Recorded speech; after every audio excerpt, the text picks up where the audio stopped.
public comment. There are various ways in which folks can offer a comment. They can either use the raise hand feature, they can submit something in the chat, or they can contact Tricia directly. So with that being said, any public comments?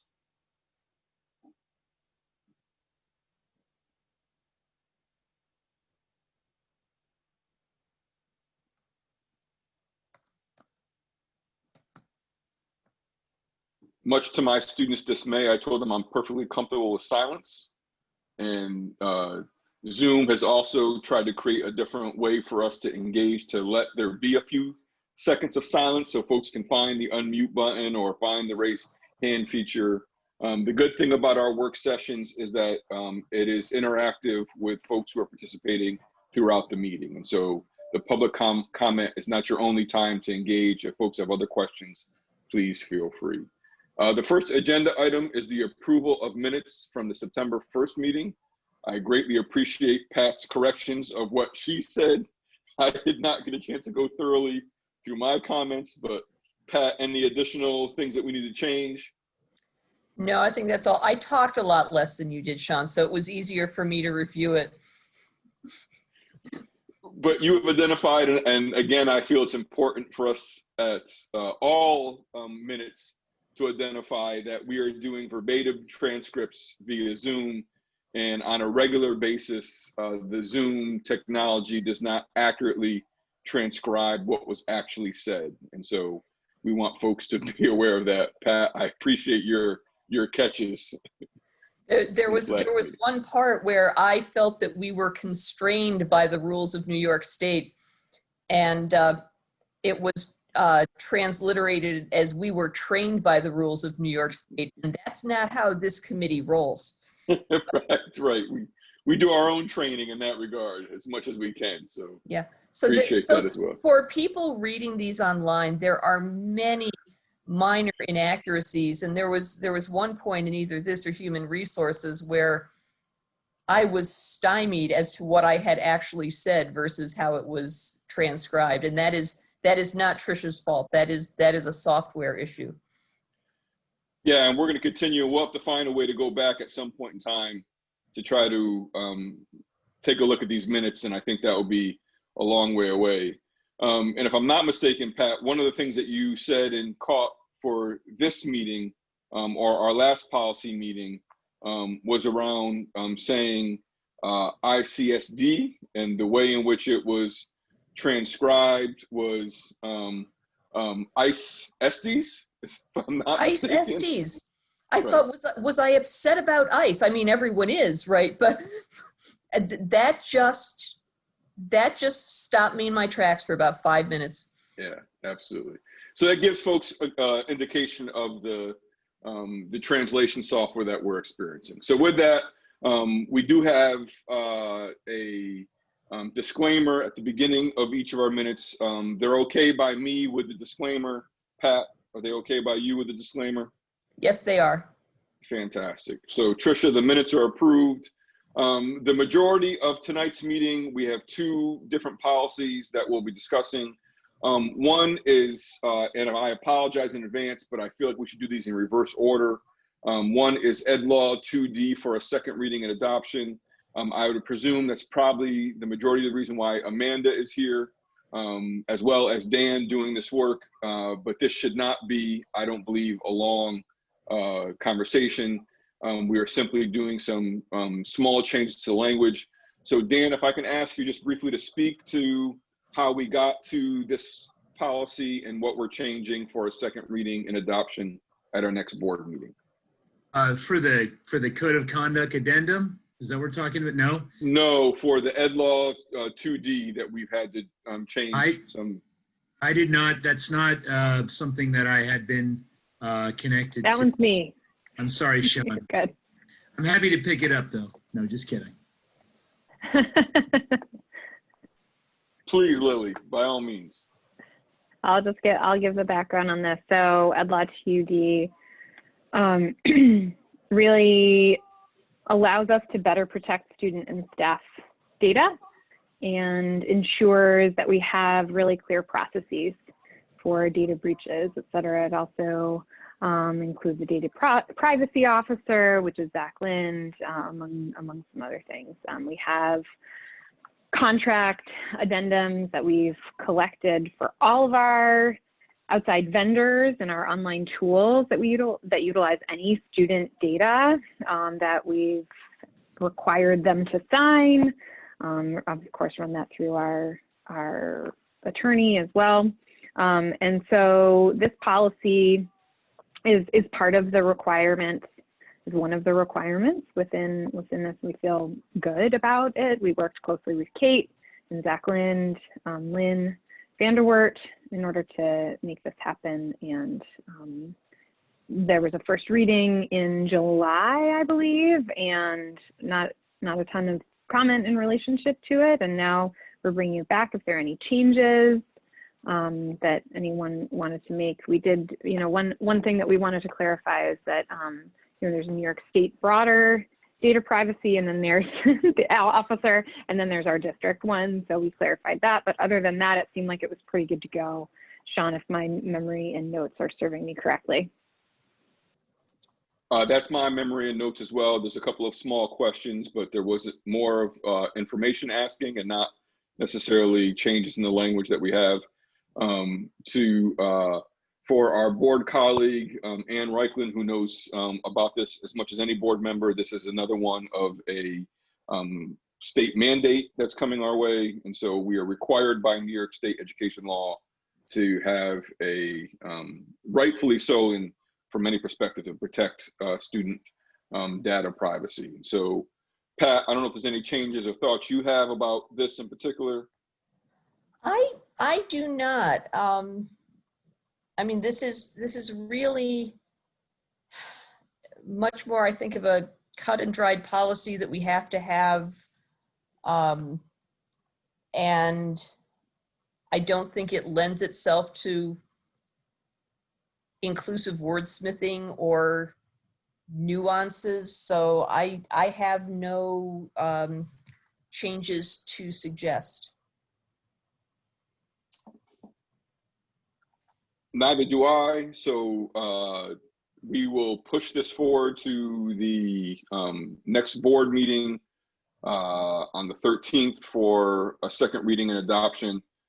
There may be some additional questions that come at that point in time. For right now, it's passed through the policy committee if that works. And so Tricia and for Dr. Brown and for Lily, let's bear in mind that we're going to put this on our next agenda coming up next week.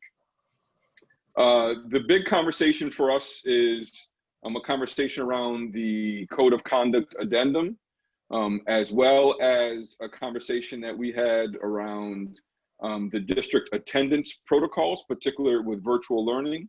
So at the last Code of Conduct Advisory Committee, we spent a good deal of time talking about the district-wide attendance protocols in addition to the Code of Conduct addendum. And so I guess the real goal would be to just open it up for conversation at this point in time.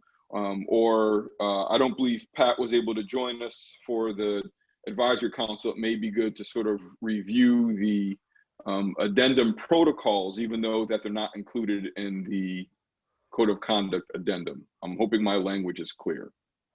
I would appreciate that. Yes, I was able to join you. Okay, I'm happy to go over that, Sean, if that's okay. So in terms of the Code of Conduct addendum, we created addendum in terms of attendance. We saw it as an opportunity to change some of the language around attendance. We knew as a committee that attendance has a direct and positive relationship with student outcomes. We know that students are able to be engaged in school. The more they're engaged in school, the more powerful the learning process will be. We also knew that during this current health crisis, we must use creative ways to reach out to student caregivers who aren't engaged in distance learning. So throughout this addendum, we talked about suggesting that schools assign teachers or other allies as daily attendance contacts using phone, text or other creative ways. We know how it's important to find adults in the school who are already connected with students and to build on those relationships. And once contact is made, an emphasis should be placed on addressing the students or caregivers' barriers to attendance with a focus on finding, working with engagement on instruction, but also finding solutions. I mean, ultimately, our section really talks about building nurturing and positive relationships. And Sean, if it's okay with you, since Lynn's here too, if it's all right, I thought we would have Lynn kind of share where we're at as a district as well, to transition from the addendum to where our practices are right now. Hopefully that's okay. That'd be great. Thanks. Yep. Hi, everybody. How you doing? Yeah, our process is a work in progress, but we are definitely working to shift practices, especially in the virtual space. So now that we've transitioned to our in-person and virtual learning, our attendance practices as far as in-person learning have pretty much gone back to traditional. If a kid is there, they're counted as present. But in the virtual space, as per the guidance from New York State, attendance is looked at more as student engagement rather than seat time or screen time. So really helping educators think about the many different ways that they can engage with students throughout the day and looking at attendance within a course holistically. So if a student attends a synchronous lesson or submits an assignment or engages with the course instructor via email or text or phone call about learning, that any one of those channels could really serve as a way of showing that the student is engaged in learning in the coursework for the day and should be counted present. So it's really an expansion of the idea of attendance to thinking about how the student is engaged with the learning of the course.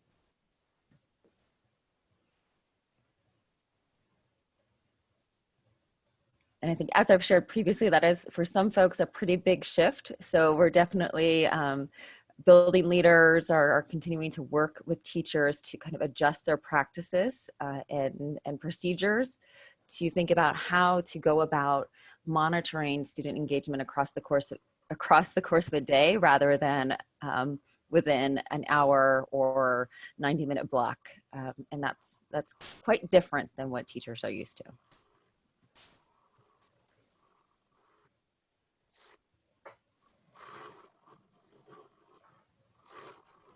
Well, I mean, we're in a highly experimental period right now. So I do think that this is it is a more compassionate and engaging language than we had before.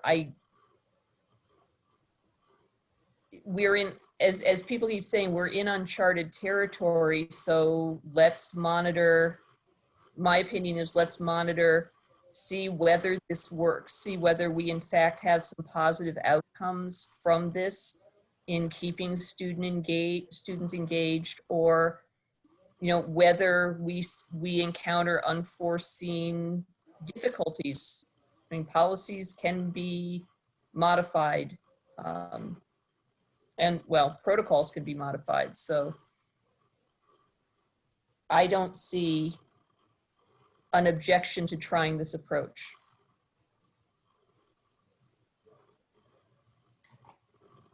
I will just say that, oh, sorry, I just want to say that ICSD will measure attendance in the following ways as per the Reopen ICSD plan. That link is not working in my document. Also, you need to remove the apostrophe from ways.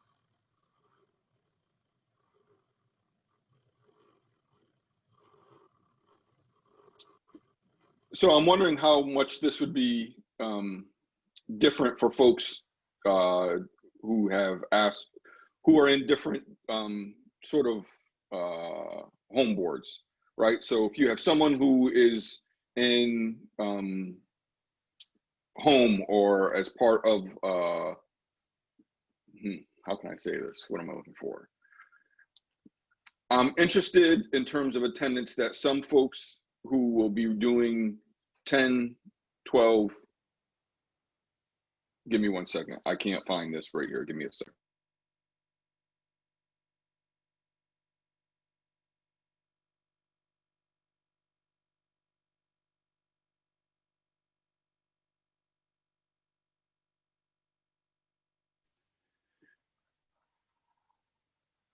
So I'm trying to look back at what we were describing for last comedy thing.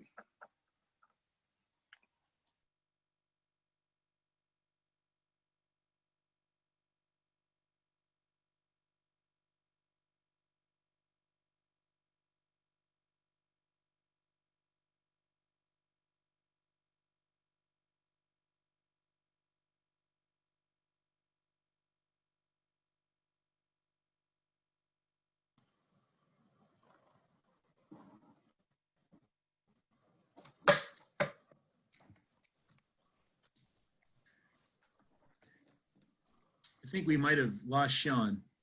I think we did. I'm just going to very quickly text him. Thanks so much, Pat.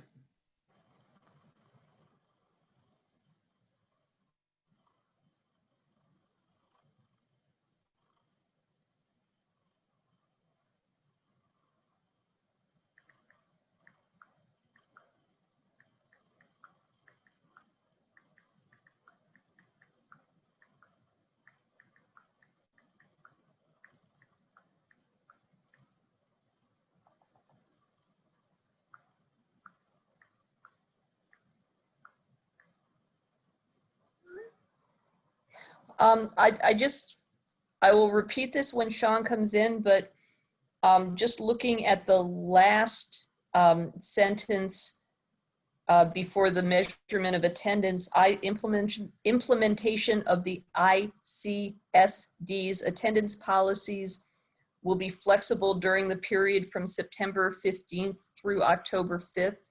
Considering that it's October 6th, do we need that sentence? Does it serve a use? No, we can. Okay, Sean's computer crashed and he is trying to restart. Great. But Pat, great question. We wrote this in the summer and we can certainly change that language, and it can certainly apply to, there's many students who are still doing distance learning. So this addendum can apply to those students. So I'll change the dates on that. Thank you for finding that. Let's see. Dan, this is Rob. What are you going to change the dates to, Dan?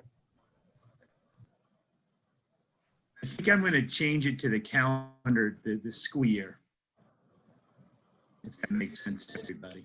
Would we say we'll be flexible as long as distance learning is being implemented or something like that? Maybe we don't need specific dates. I like that even better. Or just we'll be flexible to reflect individual needs.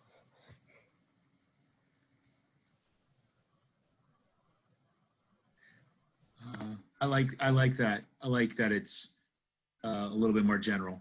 We can certainly make that change. Individual needs and/or circumstances, whatever language people like to use. But it's a changeable environment. So by flexibility and adaptability, right, Dan? I think that's what we want to consider.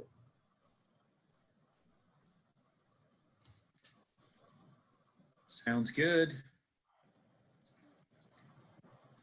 Did you, I guess while we're waiting for Sean, did you guys want me to review any other sections from this? If there's any parts that you've missed?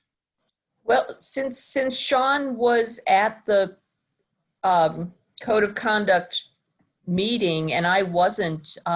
If you wanted to highlight any other significant changes or shifts, that would probably save time. Sure, sure. And okay, no problem. Did you hear some of the basic framing about this, Pat, or did you not hear that also? I heard, I was at last month's policy meeting, so was part of that very extended discussion, but just, you know, what came up when the Code of Conduct committee met. Okay. Its attendance. All right. So I'll start with a little bit of framing that this process itself started in September 2019, where we created a Code of Conduct Advisory Council. The goal was to review the state mandated Code of Conduct. And during our experiences with virtual learning through COVID, it was clear that there were a lot of inequities in fact that were highlighted for us. So this document itself it's an addendum to go in front of the Code of Conduct to address these issues and inequities. This health crisis, it's created challenges, but also a lot of opportunities for us. And it's a great opportunity for us to create anti-racist and anti-oppressive policies for our school district. And then I don't know if I did send this out to a lot of different groups, to all of our union leaders to send to their members, but we didn't get a lot of feedback, but we did review some of the feedback. The document goes into lots of rights and responsibilities. I don't think we need to review that, but we also talked about dress code. We talked about dress code, how that, you know, we found elements in our current dress code that were, you know, frankly, not great. They were related to face coverings, and we wanted to suspend some dress code elements, like making sure students don't have face coverings, and we're suspending that during this public health crisis. We want to be flexible because, and a little bit more relaxed because they may be in their, you know, they'd be in their houses. We wanted students to wear clothing that's comfortable, expresses their self-identified gender, but also maintains a safe and non-disruptive learning environment. And we kind of left it open-ended. We said the students would work with administrators and families to negotiate these issues with dress code. We also talked about mask wearing. We talked about how students who are medically capable would be expected to wear masks. We also talked about how school personnel should leverage their relationships with students in a positive and affirming manner, you know, if students are having difficulty with their mask or need some modeling, and that staff would model safe and appropriate behavior of PPE. We did have some language in there not to engage in bullying or other behavior if students are not wearing their mask. We wrote that only the building administrators are legally empowered to discipline or exclude a student from a district activity because a student is not wearing a mask. We also, you know, we should also say that if what's come up through our conversations with teachers is, and this isn't in the addendum, that if a student is still unwilling to comply with the mask wearing requirement after all this, that there may be an opportunity, you know, for students to transition to distance learning if they're still not complying. We discussed homework. We said it's regularly included in a typical day. We put some language in here. We wanted teachers and staff to make every effort to be conscious of the needs of the students and adjust expectations during these unprecedented times. we have a small sense about grading. It basically says students impacted by equity issues related to the global pandemic should not be penalized with failing grades. And then we wrote a little bit on co-curricular activities that all students should be included when and if athletics can safely resume. So that's pretty much an overview of all of it. Also trying to get through pretty quickly, but let us, yeah, go ahead. No, I appreciate that. Just obviously the sections on homework and grading are not specific. How much, how many guidelines or how much clarity are we providing to teachers and staff within the buildings, and virtual learning expectations? We really have the three in a row: virtual learning expectations, homework, and grading. I mean, that's nuts and bolts. It's going to be there's going to be a lot of questions regarding what is that going to look like.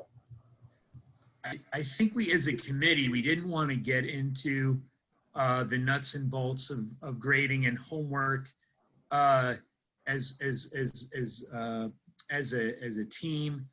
We just wanted to provide some guidance, since this is an addendum to the code. So we didn't get more granular with either of those two areas, with homework or with grading. But we're willing, of course, we want to hear your suggestions as well.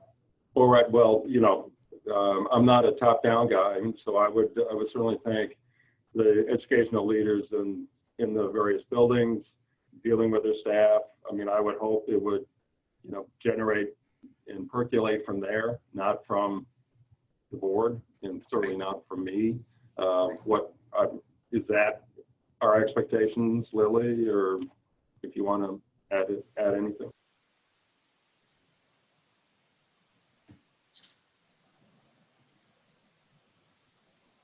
You're muted, Lily.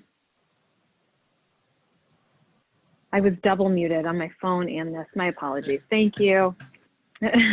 Only made it to Tuesday doing that. My apologies.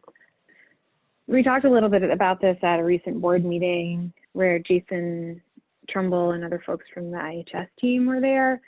And, I'm going to be real, we have a lot of work ahead of us, right? I think,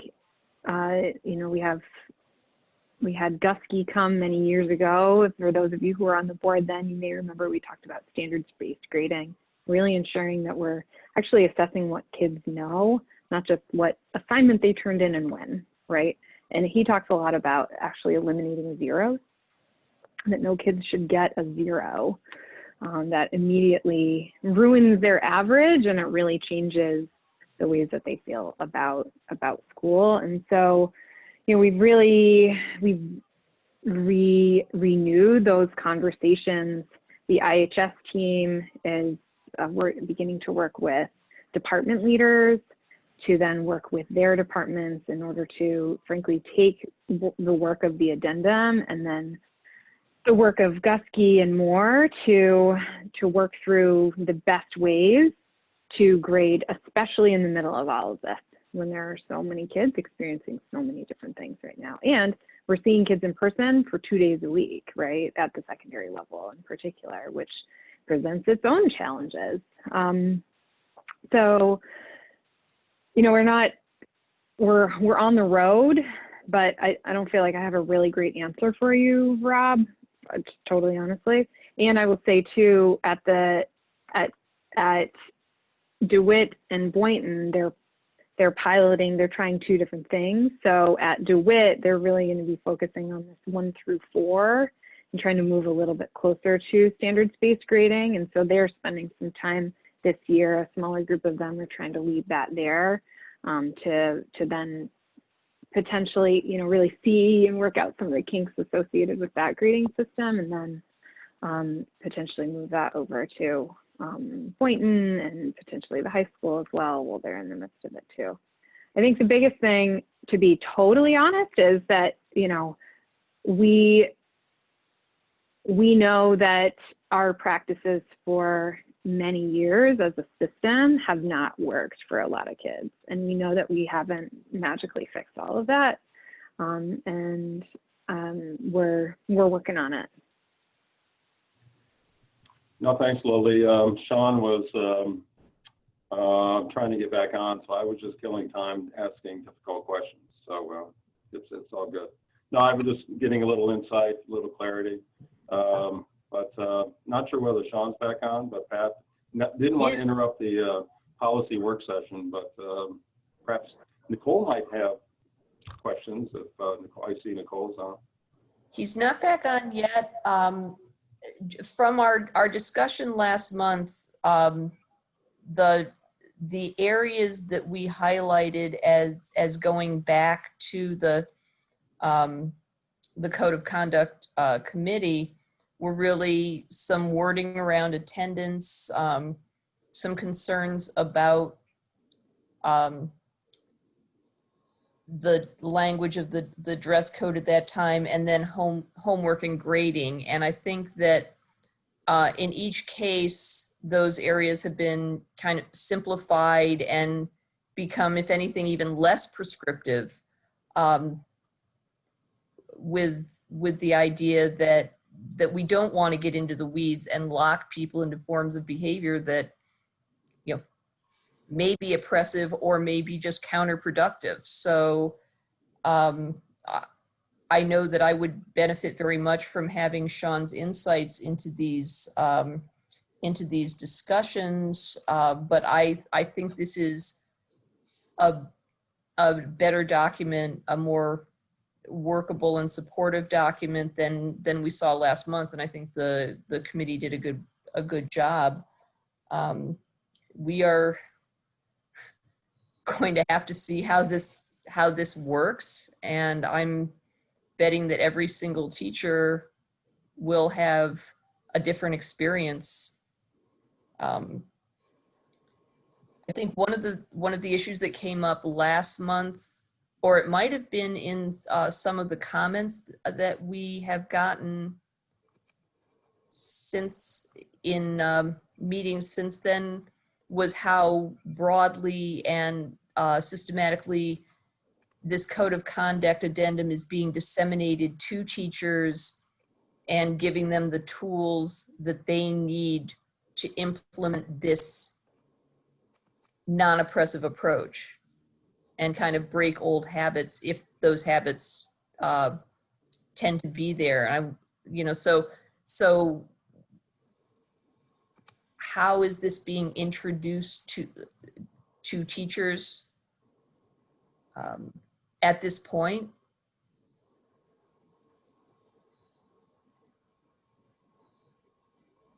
So I can, Yeah. go. I was just going to say. Go for it, Dan. Yeah, first and foremost, we sent it to ITA to get feedback. We sent it to Adam and his to send out to all ITA members to get us some feedback, because it hasn't been approved yet. We haven't, frankly, we haven't received really a lot of feedback. I'll also say that Lynn has been working with our admin on some of the attendance things that we shared as well. So that's been one piece, as well as some of the mask language has also gone into their building specific plans as well. So that's some ways that it's been disseminated. But Lily, I know you were going to say something too. Did you want to add something to that as well? Yeah, sorry. Yeah, the IHS leadership teams working with department leaders and then working within the departments around utilizing the addendum, and then also really trying to move toward more of that standards-based grading approach, as opposed to the traditional, one might even call it gotcha. Sometimes I felt like that as a student. It was more gotcha approach. And so they're they're going to start focusing on that probably in the coming weeks. Obviously, there's a lot of effort and time put into reopening in person. There's some also some technical things, of course, that we continue to work through, but their plan is to make that transition to more of that instructional and grading conversation soon. And then at the middle schools, they had started that a little bit earlier and working with their leadership teams. And they're also, as I said, DeWitt is doing this pilot, and it's led by their teacher leadership team. So again, the department leaders that are trying to make the 1 through 4 system, particularly at DeWitt, just work better for kids and actually be clearer to kids, families, and to teachers, so they know exactly that a 3 is actually at grade level and that it's connected to a standard. So as opposed to 4 being the best one, right, that is somehow grade level standard, that's actually exceeding it.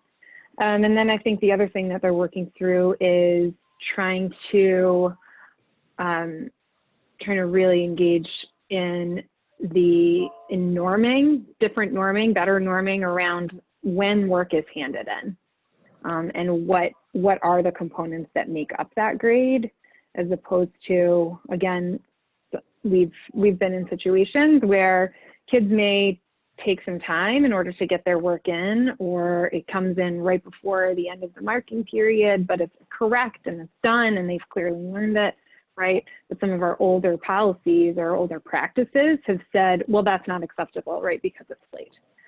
So we're really working to try to shift that mindset and think about it more broadly, again, in relationship to student learning. So I have a question. I'm not sure if this is a Dan question or a Dan Lilly Lavelle question, but in terms of adopting this addendum, what structures are we thinking about putting into place to actually hold folks accountable? Like, where are the accountabilities? Like, the document looks great, but the follow through is really important. And I'm wondering, how are we thinking about that as my first question? And just to follow up to the last meeting that we had, I asked a question about underneath student rights, when we talk about freedom from exclusionary disciplines and practices, is there any intent to list out some of the policies or some of the practices and exclusionary disciplines that we're alluding to with number 4? Because I think it could be open to interpretation and people might have different definitions of what that looks like.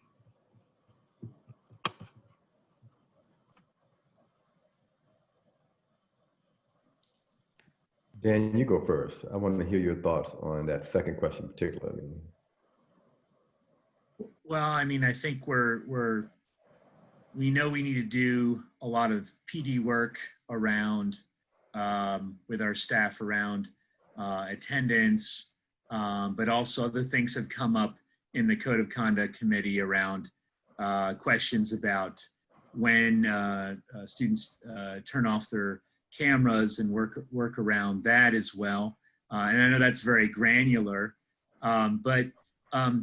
so my work with the Code of Conduct, this is the addendum. We spent a lot of the summer working on this, and our next step is to work through the rest of the Code of Conduct and revamp many of these areas, including looking at exclusionary practices as well. We've just only gotten to this part. This addendum, what we're really excited about this addendum is it's a conversation starter. Kind of like Rob said, we know that this top-down isn't going to be the most successful, but it'll help us to leverage to have some of these really critical conversations with our teachers and with our administrators. But I also want to, Lily, I don't know if you wanted to add anything to that as well. Well, I think obviously we're trying to do a bunch all at once, right? At the moment, it's a whole new paradigm in so many different ways. Teachers are trying to teach kids in front of them and at home at the same time. We're trying to make sure lunch works well and mask wearing goes well and all that stuff.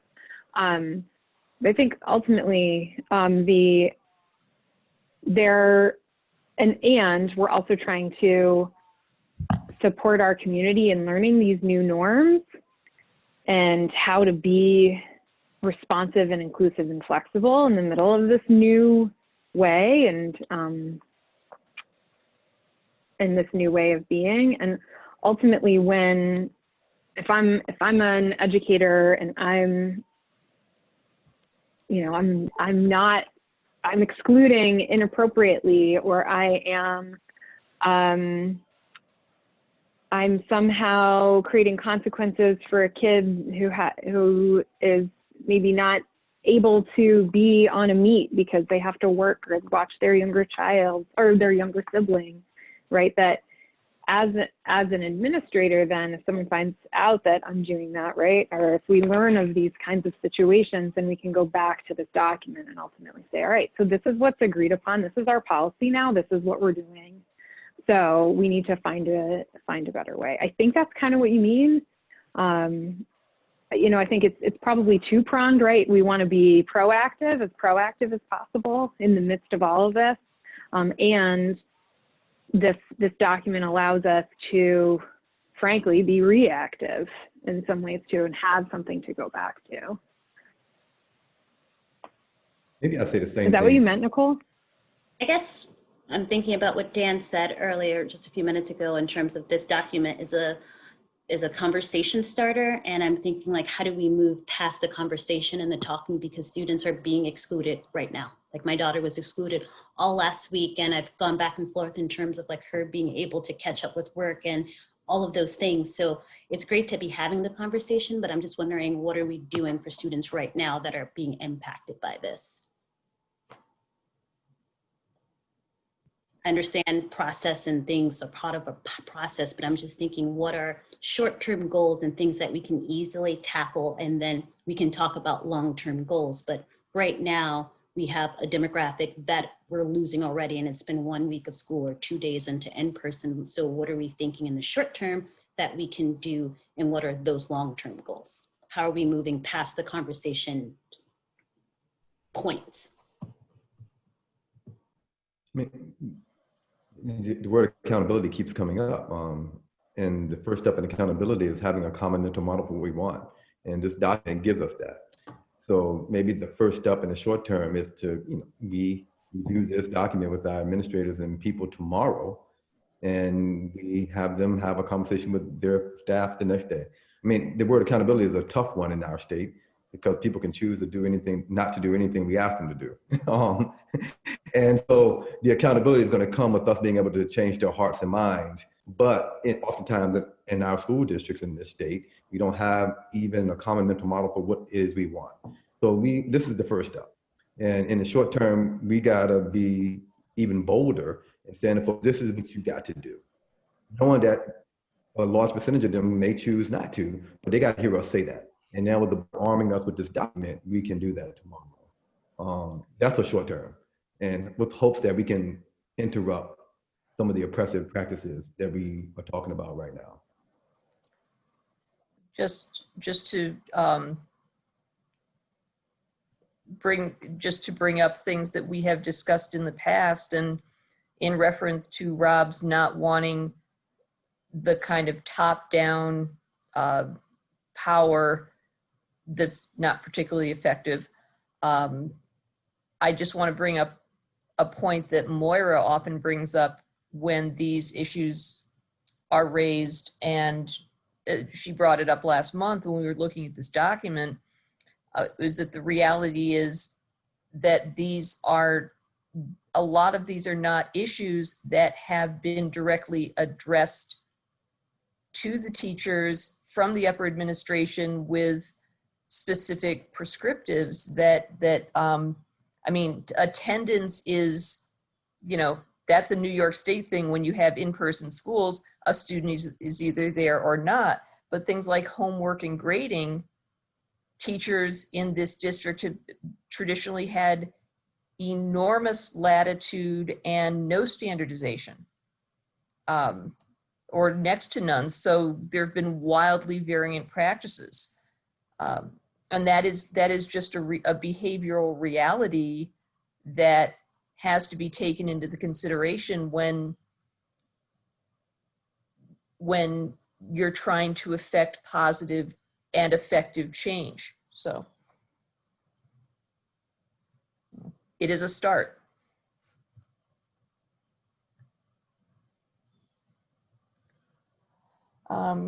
Other issues that people want to raise or questions that people want to raise about this document right now?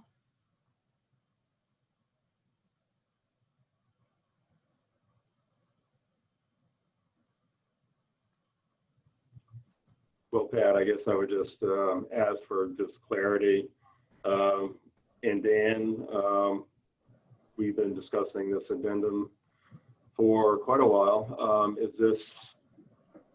Are we voting on the addendum? We have not voted on it. It is part of, it's just going to be disseminated, and you've already got it out there in the district and the community. What are the next steps? You know, as Nicole says, the kids are in school now, and we're still not, we're not there yet, right?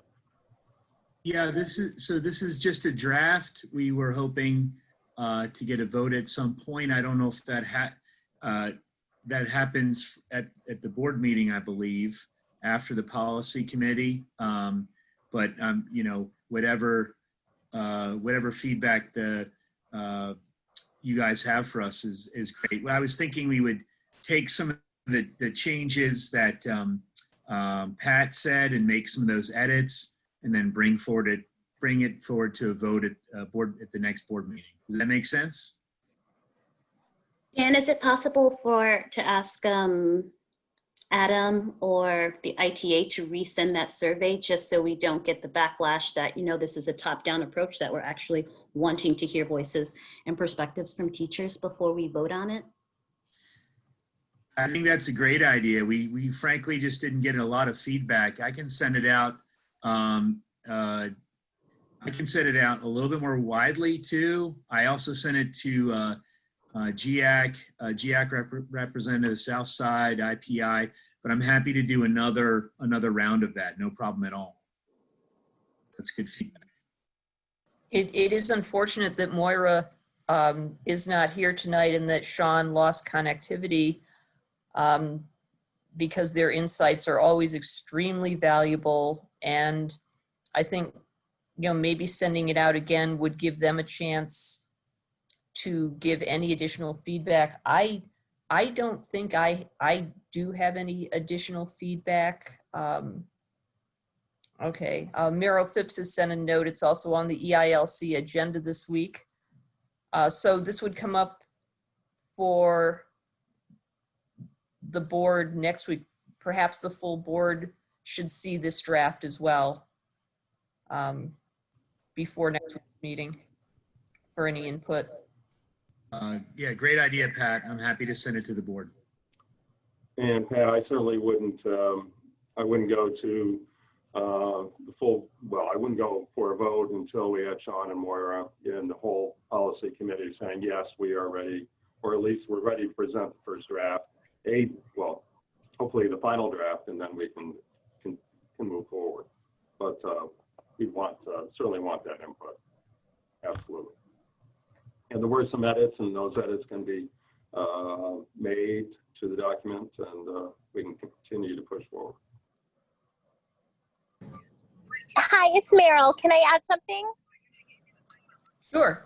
I just wanted to relay that the conversations that I had with Sean are exactly what Dan just said, which was that it would come to the policy meeting tonight and then go before the full board on Tuesday. Because what we have discussed recently is exactly what Nicole brought up, which is that, you know, kids are in school now, things are happening every day. And as Rob mentioned, you've been discussing it a while, you know, it's out there. So yeah, so that was the timeline that Sean had shared with me. And since Sean was at the last advisory committee meeting, I'm assuming that his voice was heard then and that he is in accord with the document that we have in front of us? Yes. Sounds good.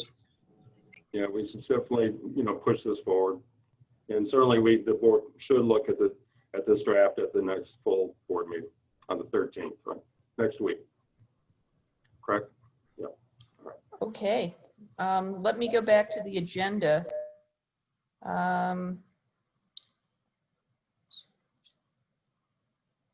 So if there's no further discussion of this, this present document, we're looking at action items assigned. So Dan, you will just be redisseminating this one more time, a call for any final comments, and then to be set before the full board a week from tonight. Sounds great. Thanks, Pat. Agenda setting for the next meeting, I'm going to leave that to Sean to work out. He has his, I guess you can't, well, he has the grand scheme of things in mind. Are there any other comments or pressing issues we could adjourn for a few minutes before the 6:15 board meeting? Pat, just I did tune in a little bit late. Did you already address Ed Law 2D? Yes, we did. We did not have any issues with that. And that's Went ready through for it, so. right. So that's ready to go That back one, to the yeah, I'm board. sorry. Yeah, we took that one out of order for some reason, so that is already done. That's great. And we'll have that on the next board meeting as well, correct? Mm-hmm. All right. Yep, that one is good to go. Way to run the meeting, Pat. Way to get through it. That's Well, when no other Beautiful. committee members are here, we just don't have anything to discuss. So and releasing folks for 15 minutes before the next meeting is a great idea, Pat. You know. well, thank you, Rob. So I will adjourn this meeting and see everyone at the next Zoom link in the next 15 minutes. I, however, am not in charge of this meeting, so I think we all just kind of have to leave. Thanks, Pat. We'll see everybody in a minute.